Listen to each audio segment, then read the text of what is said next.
So you all have played the game Monopoly before. It takes hours to actually successfully complete the game. But the whole point of the game is to take over all of the properties, or as many properties as possible, to get rid of your competition. Well, mono means one, so monopoly is a market that is dominated by one seller. So in our country, we don't love monopolies because we like competition. Competition is good for consumers.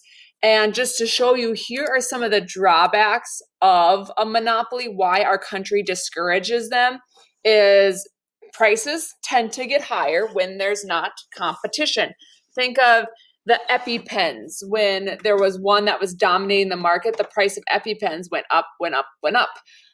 Also, they can supply inferior products because when you look at the other one, they lose an incentive to innovate because they don't have to. So their products might not be the best because there's not competitors that are forcing them to work and innovate and get better and better.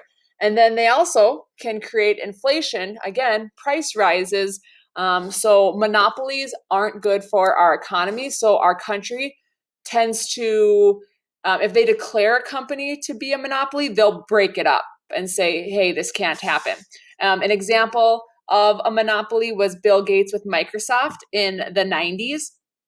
Another one that some of you might be familiar with, you just didn't maybe hear about it, was years ago, EA Sports. They had exclusive rights to every professional sports video games, so there wasn't any competition.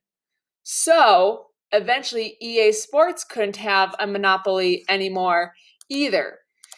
However, there are times where monopolies do exist. And in our country, we call it a natural monopoly, meaning it just works that way. It's more efficient.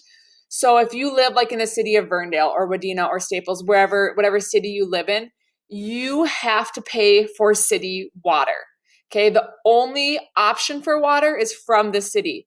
Because if there were a whole bunch of competitors, could you imagine if, let's say, you went with water company A and then you changed your mind? For company B to come in, they would have to dig up the streets, dig up yards to get pipes to your house. So, like city utilities, like public water, it just works better to have a monopoly. Another one, some larger cities, a garbage company might have a monopoly on the city where maybe you can only have waste management.